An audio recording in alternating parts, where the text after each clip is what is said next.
그렇죠? 예, 아주 밝고 또 명랑한 찬양이었습니다. 오늘 설교를 준비하면서 설교 제목을 정해놓고 스스로 감탄했습니다. 우리 김현우 목사님, 김성건 목사님만 이렇게 놀란 것이 아니라 어찌 이렇게 이런 제목을 사실은 이제 본문을 읽고 나서 제목을 붙이는 데 있어서 고민을 많이 했습니다. 고민을 참 많이 했는데 하나님께서 이렇게 딱 떠오르게 한 이 표현이었어요. 그래서 사랑이라는 그릇에 담는 아픔이라고 하는 제목을 딱 떠오르고 정리를 해서 이렇게 냈는데, 저 스스로 감탄을 해서 어쩌면 오늘 본문을 이렇게 짧은 표현 속에 다 담아낼 수 있었을까, 스스로 감탄하면서 보았습니다. 9장 1절부터 5절까지 말씀을 우리가 같이 좀 보았는데요. 본문의 내용은 좀 이렇습니다. 사랑이라는 그릇에 담는 아픔이라고 하는 제목이 붙여진 바와 같이, 만약 사랑이라고 하는 그릇에 담지 않았다면 아프지 않았을 텐데 사랑하기 때문에 아픈 거예요. 어려운 얘기. 그래서 사랑하지 않으면 담지 않았을 것이고, 담지 않았다면 아프지도 않았을 거예요. 예를 들어서 이겁니다. 정말 사랑하는 마음이 있으면 아픈 마음이 있는데, 사랑하지 않으면 아픈 마음이 없어요. 내 자녀를 너무 사랑하니까 그 사랑하는 마음이 있기 때문에 아픈 것을 느낄 수 있어요. 내가 비록 아프지 않아도 내 자녀가 아프면 내가 아파요. 내가 그 아픔을 알아요. 느낄 수 있어요. 그처럼 바로 사랑이라는 그릇에 담는 아픔이라고 하는 정의로, 이 제목으로 같이 하나님의 말씀을 오늘 이 시간에 나누기를 소망합니다. 여러분, 속담 중에 피는 물보다 강하다라는 얘기가 있습니다. 피는 물보다 강하다.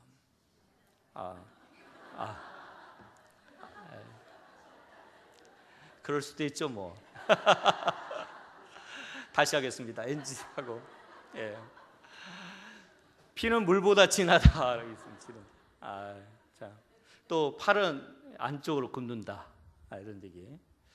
우리 한국인들의 정서상 참 좋아하는 속담 중에 이런 것들이 좀 포함이 되는 것 같아요.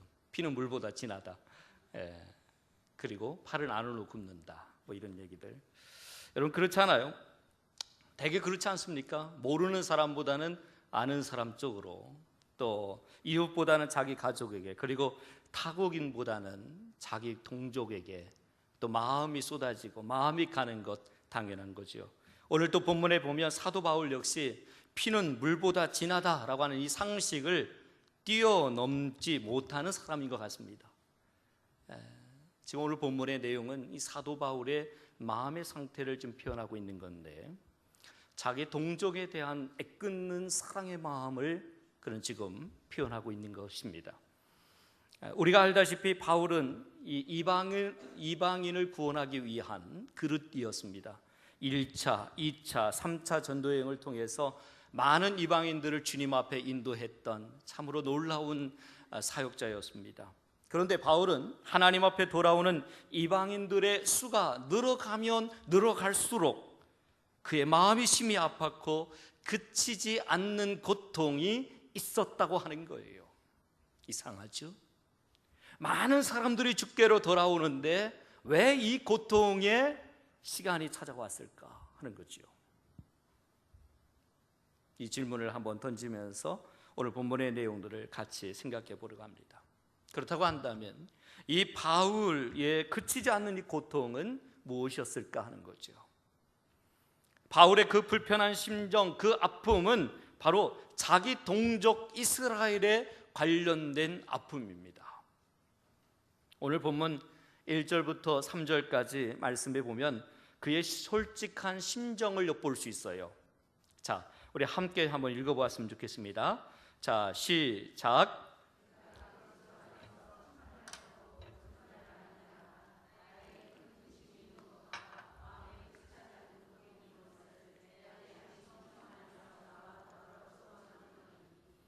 나의 형제 곧 고륙의 친척을 위하여 내 자신이 저주를 받아 그리스도에게서 끊어질지라도 원하는 바로다.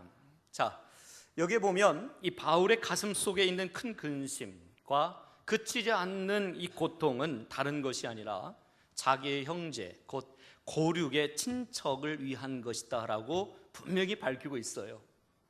쉽게 말하면 자기의 동족인 이스라엘 백성들이 예수를 믿지 않는 것에 대해서 그에게 큰 근심이 되었다라고 하는 거예요. 마음에 그치지 않는 고통이 되고 있다고 하는 것을 그는 자신의 마음의 솔직한 심정을 오늘 본문에 이야기하고 있는 것입니다. 우리는 흔히 이렇게 생각합니다. 육체의 아픔을 고통이라고 표현하고 또 마음의 아픈 것을 슬픔이라고 표현합니다. 그런데 바울은 이 마음의 슬픔이 지나쳐서 육체의 고통으로 와 있는 상태에 있다고 하는 거예요. 여러분 한번 생각해 보세요. 너무 마음이 아프면 육체까지도 미치죠. 영향이 미치죠. 몸이 아프잖아요. 몸도 많이 아프고 힘들잖아요. 여러분 그런 경험들 다 해보셨잖아요. 마음의 슬픔이 육체의 고통으로까지 이어지는 것 경험해 봤을 겁니다. 오늘 본문에서 이 고륙이라는 이 표현을 쓰고 있습니다. 고륙. 이 고륙이라고 하는 이 표현은 인간의 영혼의 깊숙한 곳에 핵심적으로 자리하고 있는 그 자리를 말한다고 표현하고 있습니다. 즉 그것은 무엇이냐면 인간의 영혼의 깊은 심장부를 뜻한다라고 생각할 수 있습니다. 그러니까 사도 바울의 큰 근심과 마음에 그치지 않는 고통의 원인은 하나님을 사랑을 거절하는 자신의 고륙지체 우리 고륙을 생각해 볼 때에 애끓는 고통을 그는 지금 마음에 표현하고자 했던 것이다 라고 이야기하고 있는 것입니다.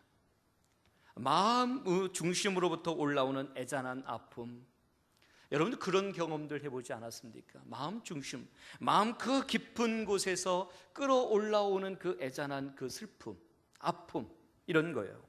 바울에게 있어서는 믿지 않는 자기의 민족을 향하여 이런 마음이 들었다고 하는 거예요.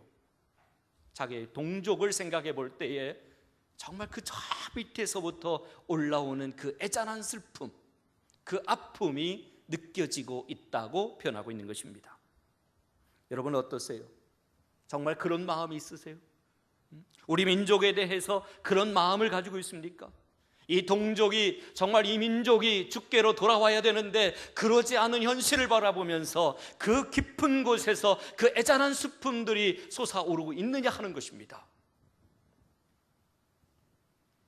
모르는 사람들은 그렇다 치고 정말 내 가족, 내 친척들이 아직도 예수를 알지 못하고 죽어가고 있음에도 불구하고 여러분의 가슴에 그 아픔이 느껴지고 있느냐 하는 것입니다. 사도 바울은 지금 이것을 이야기하고 있는 거예요. 나의 동족이 하나님의 사랑을 거절하고 그것을 받아들이지 않고 있는 이 현실을 바라볼 때 그는 그 고백을 하고 있는 거예요. 사랑하는 여러분, 사랑은 놀랍게도 슬픔입니다. 참 이상하죠. 저는 말씀을 준비하면서 한번 곰곰이 묵상해 봤어요. 왜 슬픔일까? 진실한 사랑을 하게 되면 왠지 마음에 슬픔이 찾아와요. 여러분 그럴 때 있지 않습니까? 측은한 마음이 있고요, 불쌍히 여기는 마음이 들 때가 있고요, 안쓰러운 마음이 들 때가 있고요, 참 안 돼 보일 때가 있어요. 집에 들어가면 항상 제 아내는 먼저 잠이 듭니다. 저보다 더 피곤한 것 같아요. 그러면 아내의 모습을 물끄러미 바라보면 참 안 돼 보여요. 마음이 뭔가 뭉클한 그런 게 느껴져요. 그렇다고 부부싸움에서 자는 건 아니고 먼저 이렇게 잠이 드는 그 모습을 이렇게 마냥 이렇게 보고 있으면 제 마음에 뭔가 모를 그 뭉클한 그 마음들이 느껴지더라는 거예요. 왜요? 사랑하기 때문에 그래요. 나같이 부족한 사람한테 시집 와서 참 고생 많다. 참 고생 많다. 그러면서 애잔한 그 마음들이 일어나는 거예요. 내가 사랑하는 사람이 조금만 아파 보세요. 내 마음이 아프지 않겠습니까? 내가 사랑하는 사람이 조금만 잘못돼 보세요. 내 마음이 동일하게 아파요. 더더욱 내가 사랑하는 사람이 죽어간다면 너무 아파서 나도 동일하게 죽어가는 아픔이 있어요. 오늘 사랑하는 고륙, 친척, 동포를 향한 바울 사도의 마음이 그랬다는 거예요. 그런데 바울의 이런 마음의 고통은 일종의 울분을 삭히는 고통이에요. 그의 마음속에는 어떤 원통함이 숨어져 있는 거예요.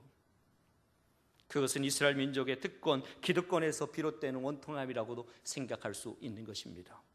그래서 그 내용이 4절부터 5절에 기록되어 있어요. 자, 함께 한번 읽어보도록 하겠습니다.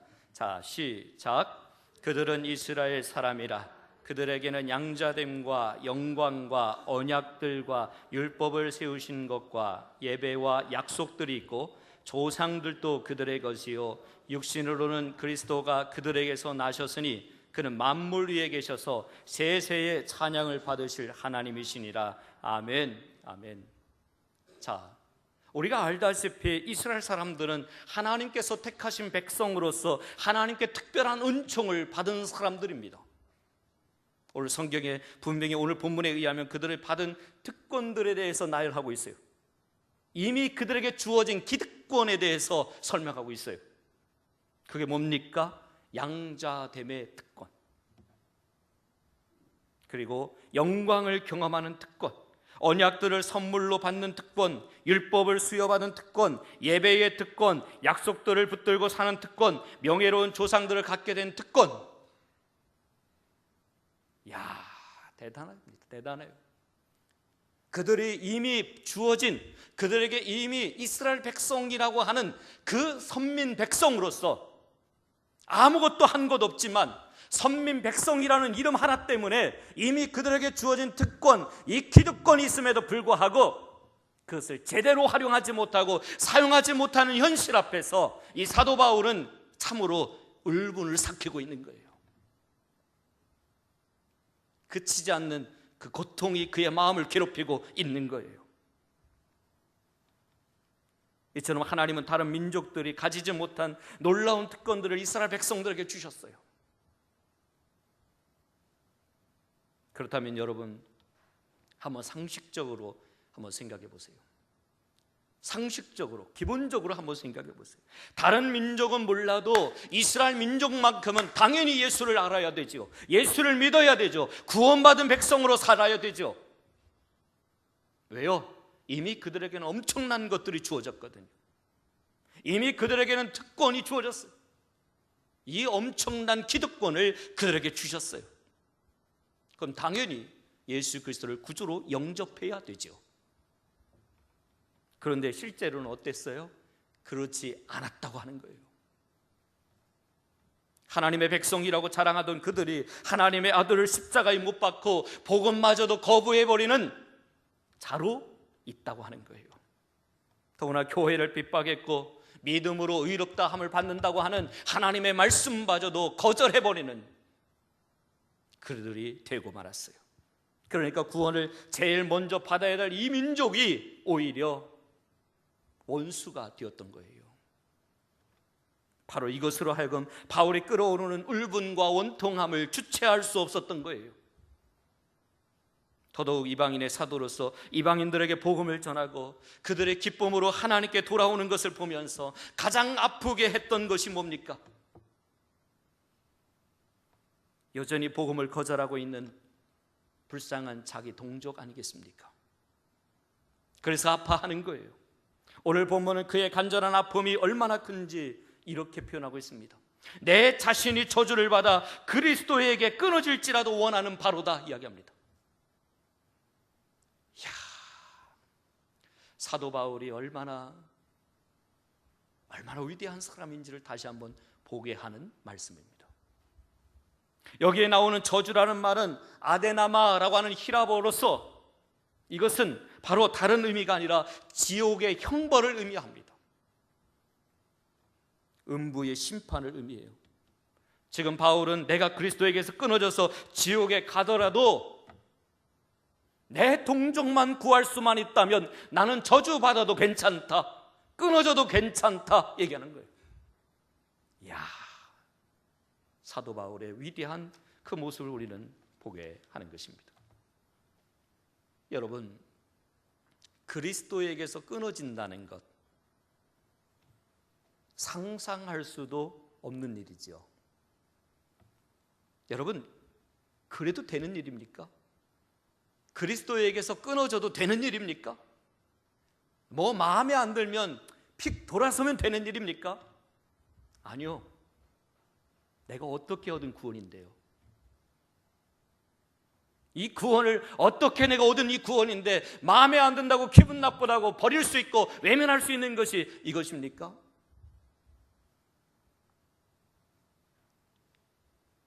그런데 바울은 자신이 그렇게 되는 한이 있어도 자기의 동족이 구원받았으면 좋겠다라고 하는 이 마음을 그는 표현하고 있는 거예요. 그런데 본래 바울 사도는 어떤 사람이었습니까? 자신을 가리켜 죄인 중에 죄인이라고 고백하던 하나님 앞에 죄인이었던 사람입니다. 주님의 신실한 제자 스데반 집사를 돌로 쳐 죽였던 사람입니다. 그리고도 성이 차지 않아서 군사들 이끌고 이곳저곳 믿음의 성도들을 잡으러 다녔던 사람입니다. 그의 마음에는 사랑이 아니라 오히려 분노가 있고 미움이 가득했을지도 모르겠습니다. 그런데 그렇게 독했던 사람이, 그렇게 악했던 사람이 자기 목숨을 내어놓는 사랑을 고백하다니요. 이게 가능한 일입니까? 여러분, 이것은 기적 중의 기적입니다. 놀라운 변화이고 참으로 놀라운 역사입니다. 그런데 여러분, 우리가 알다시피 바울은 일생 동안 자기 동족으로부터 수많은 박해를 받고 핍박을 받았던 사람 아닙니까? 사실 따지고 보면 바울을 괴롭히고 해를 끼쳤던, 가장 많이 끼쳤던 사람들이 누구냐 보면 자기 동족들이에요. 충분히 사도 바울은 그들을 미워할 만합니다. 충분히 그들이 저주받는 것을 원할 만도 합니다. 그런데 그럼에도 불구하고 바울은 오히려 그들로부터 고통을 받으면 받을수록 자기 동족을 긍휼히 여기는 마음은 더욱더 간절했다고 하는 사실입니다. 로마서 10장 1절의 말씀에 보면 바울의 이런 마음을 잘 표현하고 있어요. 성경의 말씀 한번 보겠습니다. 형제들아, 내 마음에 원하는 바와 하나님께 구하는 바는 이스라엘을 위함이니 곧 그들로 구원을 받게 함이라 말씀합니다. 여러분, 왜 그럴까요? 왜 사도 바울은 자기 동족을 위해 그토록 고통스러워하며 기도했을까요? 그것은 하나님의 심정을 알았기 때문이에요. 사도 바울은 하나님의 심정, 하나님의 마음을, 하나님의 소원을 알았기 때문이에요. 하나님의 은혜가 임하면 제일 먼저 그리스도의 사랑이 물밀듯 일어나는 거예요. 성령이 임하면 영혼에 대한 사랑과 눈물을 허락해 주시는 거예요. 그런데 여러분, 우리가 여기에서 신앙의 중요한 한 가지 비밀을 발견할 수 있습니다. 그것은 뭐냐면 구원의 확신과 기쁨에는 반드시 마음의 아픔이 수반된다고 하는 거예요. 우리는 8장에서 확신에 차서 큰 소리를 외치는 사도 바울의 모습을 보았습니다. 누가 우리를 대적하겠는가? 누가 우리를 그리스도의 사랑에서 끊겠는가? 아무도 우리를 그리스도의 사랑에서 끊을 자가 없다라고 외쳤던 사람입니다. 그런데 그런 그가 9장에 넘어가면서 구원의 환희에 기뻐하던 모습에서 갑자기 신음하며 고통하는 모습으로 바뀌게 됩니다. 이 장면을 보면 당연히 당혹감을 가질 수밖에 없는 거예요. 어찌 보면 마치 거짓말을 하는 것처럼 보일 수도 있습니다. 아마 바울도 이 점을 잘 알았던 모양이죠. 그래서 오늘 본문의 1절의 말씀에 보면 뭐라고 합니까? 내가 그리스도 안에서 참말을 하고 거짓말을 아니하노라 이야기합니다. 참말을 한다 이야기합니다. 이런 바울의 모습은 오늘 이 시대를 살아가는 저와 여러분들에게 있어서 신선한 충격을 가져다 줍니다. 여러분, 그렇지 않습니까? 어쩌면 하나님께서 오늘 우리에게 이렇게 물어보실지도 모르겠습니다. 너 혼자 구원받았다고 감격하고 기뻐하는 거 좋다. 그런데 너 정말 행복하니? 묻습니다. 너 정말 행복하니? 여기서 네라고 당당히 대답할 수 없는 거예요. 오늘 성경이 우리에게 무엇이라고 말하려고 합니까? 나 혼자 구원받아서는 행복할 수 없다고 하는 거예요. 사도 바울 혼자 구원받는 것으로는 행복할 수 없다고 말하는 거예요. 비록 자신은 끊어질지라도 이 백성이, 이 동족이 주께로 돌아왔으면 하는 그 간절한 기대와 마음을 갖고 있는 것과 같이 나 혼자 구원받는 것으로는 행복할 수 없다고 말하는 거예요. 다른 사람이야 구원받든 말든 나는 구원받았으니까 마냥 기쁘고 감사하다고 생각할 수 있겠습니까? 그렇지 않아요. 내가 구원받은 것 참 대단히 영광스러운 일이죠. 대단히 기쁜 일이죠. 대단히 행복한 일이죠. 그런데 나 혼자 구원받은 것으로 인해서 정말 행복합니까? 그렇지 않아요. 사람들은 정말 구원받고 보면 구원받지 못한 내 가족이 생각나요. 내가 구원의 기쁨과 은혜를 경험하면 할수록 아직 구원을 경험하지 못한 내 친척이 생각나고 내 이웃이 생각나요. 한마디로 진짜 구원받고 보면 다른 사람의 구원에 대해서 무관심할 수 없다고 하는 거예요. 내가 정말 구원을 경험한 사람이라면, 그 구원의 기쁨과 감격을 경험한 사람이라면 나 혼자 구원받는 것으로 만족해 끝날 수가 없다고 하는 거예요. 왜요? 아직도 죽어가는 이들이 있는데요. 아직도 구원의 감격이 무엇인지도 모르고 죽어가는 이가 있는데요. 사도 바울은 지금 그 마음을 우리에게 가르쳐주고 있는 거예요. 사람들의 관심은 모두 다 다른 듯 싶습니다. 대개 자기가 관심 있는 분야를 주의 깊게 살펴보는 것 맞겠죠?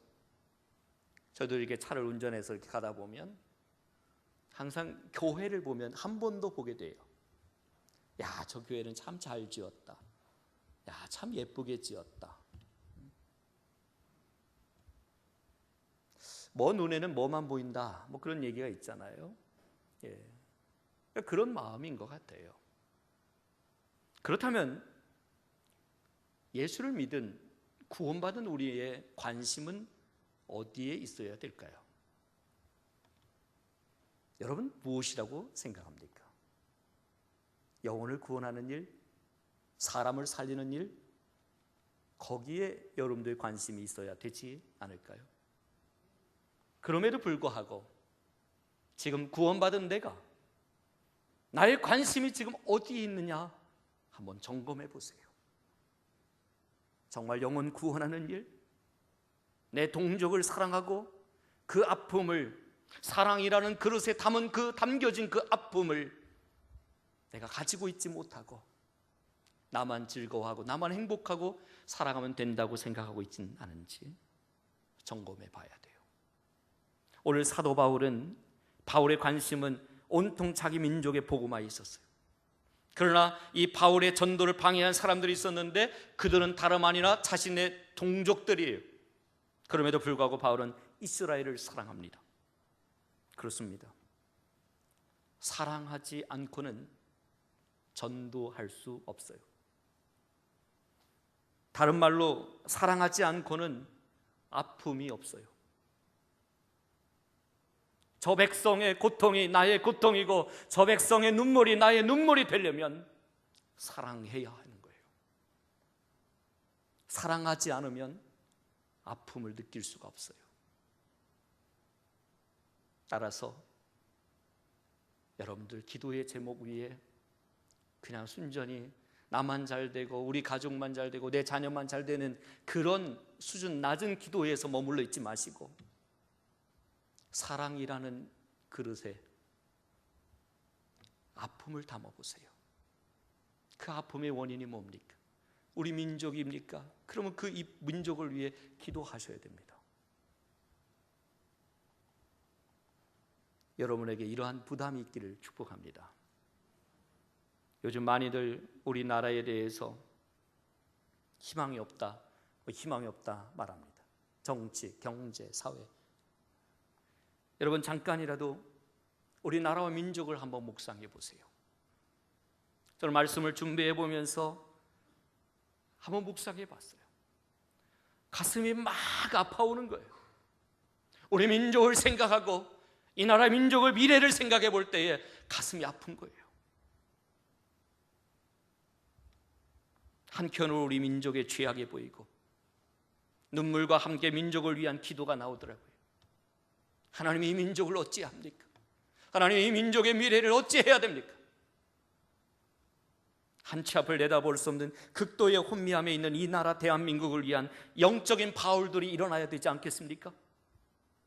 그렇다면 영적인 바울들이 여러분들이 되어야 되지 않겠습니까? 바울의 고백 중에 한 가지 단어가 메아리처럼 계속적으로 제 마음속에 울려옵니다. 끊어질지라도.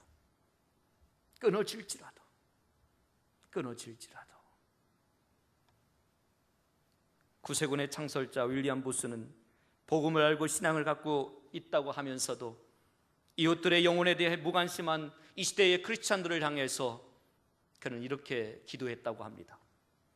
하나님, 영국의 성도들에게 그들의 눈을 열어 지옥을 볼 수 있게 하옵소서. 여러분, 이 말이 이해가 됩니까? 저에게도 사랑이라는 그릇에 담은 아픔이 있어요. 저희 집안에 유일하게 예수 안 믿는 사람이 있어요. 저희 매형입니다. 매형. 얼마나 올거든지 생각이 말도 못 꺼내게. 늘 생각날 때마다 아픔이에요. 아픔.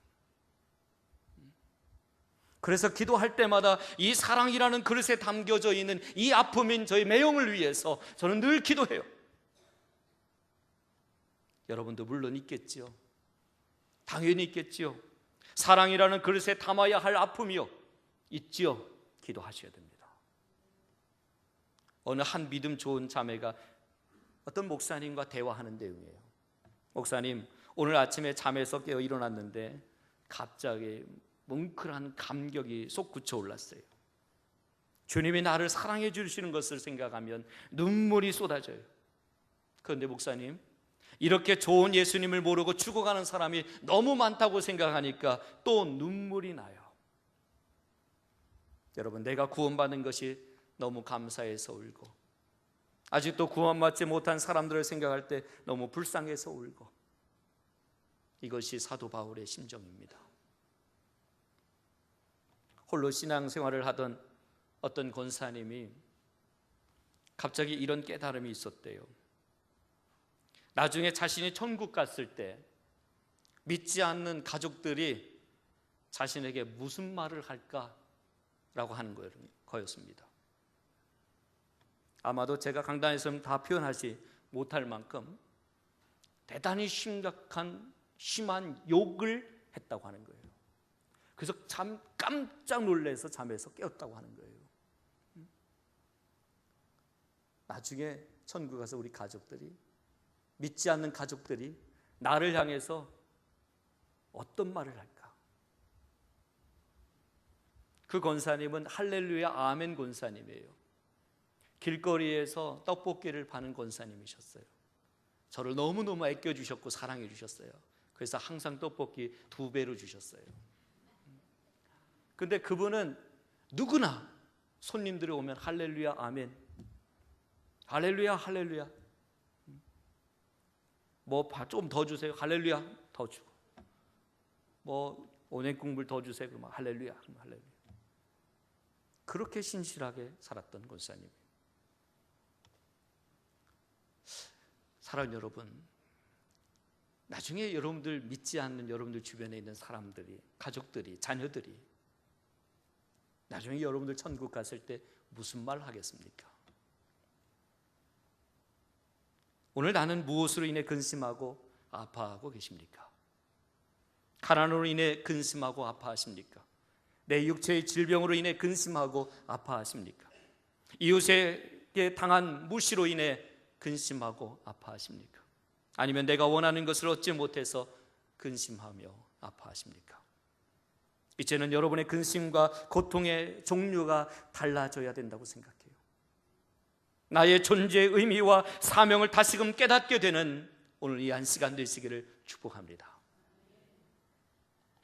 사도 바울은 자신의 육적인 문제와 소원 때문이 아니라, 체면 때문이 아니라, 명예 때문이 아니라 자신의 민족의 구원 때문에 그치지 않는 근심과 고통을 마음에 안고 살았다고 하는 것이 오늘 본문의 내용입니다.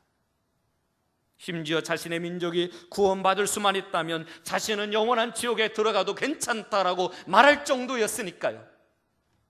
구원을 위해서라면 자신이 할 수 있는 어떠한 희생도 능히 감당할 수 있겠다라고 하는 이 믿음의 결단과 다짐이 그의 모습 가운데 있었다고 하는 거예요. 여러분, 내 가정의 구원을 위해서라면, 여러분 내 자녀의 구원을 위해서라면, 내 이웃의 구원을 위해서라면 그 어떤 것도 참을 수 있고 그 어떤 것도 희생할 수 있다라고 하는 이 결단이 여러분들에게 있으십니까? 사랑이라고 하는 그릇에 담아야 될 아픔이 여러분들에게 있느냐 하는 것입니다. 요즘 교회에 불신자들을 봐도 안타까운 마음이 별로 생기지 않거나, 기도 안 하는데도 아무 문제 없다고 생각하는 거, 만약 이렇게 생각만 하는 사람들만 있다고 한다면 심각한 질병에 걸린 겁니다. 교회가 영혼 구원하는 일에 무관심하고 기도하는 일에 힘쓰지 않는다고 한다면 이것은 대단한 위험한 일이, 교회가 죽어가고 있다고 하는 증거 아니겠습니까? 지난주 분당 우리 교회 이찬수 목사님이 주일 설교에서 오늘의 한국 교회는 위기이고 희생을 통하지 않고서는 위기를 해결할 수 없다라고 하는 주제로 말씀을 전했었습니다. 그러면서 앞으로 교회를 단계적으로 해체할 뜻을 밝혔습니다. 그 일로 인해서 한국 교회에 여기저기 난리가 났습니다. 커다란 파장이 일어났습니다. 무엇보다도 성장주의에 치우친 한국 교회와 목회자들에게 큰 경종을 울리는 말이었습니다. 그렇습니다. 한국 교회가 지난달에 비해 많이 커졌습니다. 큰 교회가 되면서 특권을 가지게 되고 기득권을 가지게 되었습니다. 건물도 좋아지고 교인들도 참 많이 세련되졌습니다. 그러나 더 이상 교회 안에 안타깝게도 한국 교회가 사랑의 고통을 잃어가고 있고, 저는 표현하기를 천박해지고 있다라고 표현하고 있습니다. 왜 천박해진다는 표현을 썼냐면 교회가 너무 세속화되고 있기 때문에 천박하다는 표현을 썼습니다. 영적 쾌락주의에 빠져서 슬픔의 그림자가 없어요. 고뇌의 그림자가 없어요. 영혼을 향한 아픔의 그림자가 없는 거예요. 눈물이 없는 거예요. 그냥 즐겁고 행복하게, 좋아 우리끼리 행복하게. 여러분, 우리가 철들었다고 할 때 무엇을 가리켜서 철들었다고 합니까? 철들었다고 하는 것은 부모의 마음을 잘 읽을 줄 알 때 바로 철들었다고 합니다. 철든 성도가 되려면 하나님의 마음을 읽을 줄 알아야 돼요. 하나님의 어떤 소원을 가지고 있는지, 어떤 마음인지를 알아야 돼요. 그렇다면 성경에서 말하는 하나님의 소원이 무엇입니까? 모든 사람이 구원을 얻는 거예요. 한 영혼이라도 주께로 돌아오는 거예요. 그것이 하나님의 소원이에요. 때문에 지금 우리에게 가장 필요한 것은 영혼을 향한 안타까운 눈물의 기도인 거예요. 우리의 가슴마다 사랑이라는 그릇에 담는 아픔이 있어야 합니다. 구원받지 못한 우리의 가족, 우리의 이웃을 향한 안타까운 아픔, 우리는 그것을 우리의 아픔 속에 담아야 하는 것입니다. 내 가족이, 내 자녀들이 교회에 나와 예배 드리지 않는데도, 주님을 영접하지 않고 주님을 인격적으로 만나지 못했음에도 불구하고 하나도 아픔을 느끼지 못한다고 한다면 우리는 가짜 신앙인입니다. 정말 하나님을 알고 구원의 감격을 아는 자라면 내 자녀는 속히 주의 전으로 이끌어야 됩니다. 주님 만날 수 있도록 안내해야 됩니다. 인격적으로 주님을 경험할 수 있도록 해야 됩니다. 그것이 나의 아픔이 되어야 됩니다. 내 자녀가 주의 전에 나오지 못하고 있다고 하는 것이 나의 아픔이 되어야 돼요. 그래서 사랑이라고 하는 이 그릇에 그 아픔을 담아야 되는 것입니다. 저는 요즘 한국 교회가 약해가는 이유가 바로 여기에 있다고 생각해요. 영혼을 향한 눈물이 사라지고 있다고 하는 거예요. 눈물을 잃어버렸기 때문에 복음의 능력이 나타나지 못하는 거예요. 최근 한국 교회를 발칵 뒤집어버린 전모 목사님, 세계 하나 교회, 제가 어디라고 얘기를 안 하겠는데 최근 홍대 근처에 다시 개척을 했다고 하지요. 이 이야기는 좀 조심스럽지만 이 목사님은 좀 더 자숙하는 시간을 가졌어야 마땅합니다. 어제 김동호 목사님께서 글을 썼더라고요. 이분에 대한 글이요. 하나님이 용서하시고 한국 교회가 용서하고 끝으로 피해자가 용서해야 되지 않겠는가? 진실한 죄사함의 용서를 하나님으로부터 받고 전체 교단은 아니더라도 자신이 속한 소속 교단이 용서를 했다고 하더라도 아직 피해자들의 마음의 상처가 남아있고 진심으로 용서가 되지 않았는데 목회자로서 이것이 올바른 처사인가? 아직도 용서가 되지 않았는데 그 문제로 인해서 아직도 상처가 있는 이들이 있는데 좀 더 자숙하는 시간이 필요하지 않았을까? 하나님 앞에 진지하게 눈물 흘리는 시간이 있어야 되지 않았을까? 최근 어느 학교에서 기독교인 선생님이 반 아이들에게 이렇게 물었대요. 우리 중에 교회 다니는 친구도 있으면 손 들어봐. 아무도 손을 들지 않더래요. 그래서 다시 한번 물었대요. 그런데도 아무도 손을 들지 않는 거예요. 알기로는 그래도 그 반에는 예수 믿는 사람, 교회 다니는 사람이 그래도 있는 줄 알았었는데 손을 들어보라니까 아무도 없는 거예요. 그래서 수업이 끝나고 한 친구를 불러서 물었답니다. 그랬더니 하는 말이 충격적이에요. 창피해서 손을 못 들었다는 거예요. 교회 다니는 것이 창피해서 손을 못 들었다는 거예요. 그러면서 하는 말이 더 충격적인 말이에요. 아직도 교회 다니고 있냐? 친구들이 하는 말이에요. 아직도 교회 다니고 있냐? 한국 교회를 책임지고 있는 지도자들이 이 모양 이 꼴로 한국 교회를 어렵게 만드니까 자꾸 약해지는 거예요. 눈물이 없는 목회자는 성도를 살릴 수 없습니다. 아픔이 없는 목회자는 성도의 아픔을 이해할 수 없습니다. 사랑이라는 그릇에 담는 아픔이 없는 목회자는 진실함으로 목회할 수 없습니다. 우리는 눈물로 얼룩진 복음, 겟세마네 동산에서 통곡하면서 십자가를 지신 예수님처럼 눈물로 얼룩진 이 복음을 들고 나가야 수많은 영혼들이 주께로 돌아오게 되는 것입니다. 냉랭해진 우리의 가슴에 불신자들을 향한 사랑의 눈물이 쏟아지도록 우리는 기도해야 합니다. 한국 교회가 시대의 흐름을 정확히 읽어내며 복음적 영향력을 끼칠 수 있도록 눈물의 씨앗을 뿌려야 합니다. 끝으로 우리는 이미 다른 불신자들에 비해 여러 가지 특권을 누리고 있다는 것을 결코 잊어서는 안 되는 것입니다. 지난 수년간 외래어로서 우리 사회의 중요 사안이 논의될 때마다 언론에 회자되는 단어가 있었어요. 노블리스 오블리제라고 하는 말입니다. 이 프랑스어로 가진 자의 도덕적 의무를 뜻하는 말입니다. 여기서 노블리스라고 하는 것은 명예를 강조하는 말이고 오블리제는 의무를 강조하는 말입니다. 즉 명예가 있는 만큼 의무를 다해야 된다고 하는 거예요. 그런데 이런 단어가 우리 사회에서 갑자기 유행하게 된 배경에는 어떤 것이 있겠습니까? 소위 지도자 계층의 사람들이 존경받을 수 없이 살아가는 모습들에서 기인되었다고 생각할 수 있지 않겠습니까? 명예가 있는 만큼 의무를 다하는 것, 어쩌면 우리 사회가 가장 목말라 하고 있는 것 아니겠습니까? 어떤 의미에서 우리 그리스도인들은 신앙을 갖는 순간부터 특별한 특권을 누리고 있는 사람이 된 거예요. 그러나 문제는 우리가 하나님의 백성으로서 그런 특권에 부응하는 의무를 다하고 살아가고 있느냐 하는 것입니다. 저는 여러분에게 도전하고 싶습니다. 여러분에게는 사랑이라는 그릇에 담는 아픔이 있으십니까? 내 가정, 내 가까이에 있는 사람들을 위해 정말로 그 아픔으로 눈물로 기도해 보셨습니까? 아직도 남편이 교회에 나오지 않고 자녀들의 교회에 나오지 않고 가까운 이웃이 예수를 믿지 않는데도 나 혼자 구원받았다고 좋아하고 안심하고 있다면 그것은 결코 아니 될 것입니다. 아직도 구원받지 못한 사람들을 보아도 가슴이 저려오는 아픔이 없다면 꽁꽁 얼어붙은 마음이 녹아지도록 우리는 반드시 기도해야 될 줄로 압니다.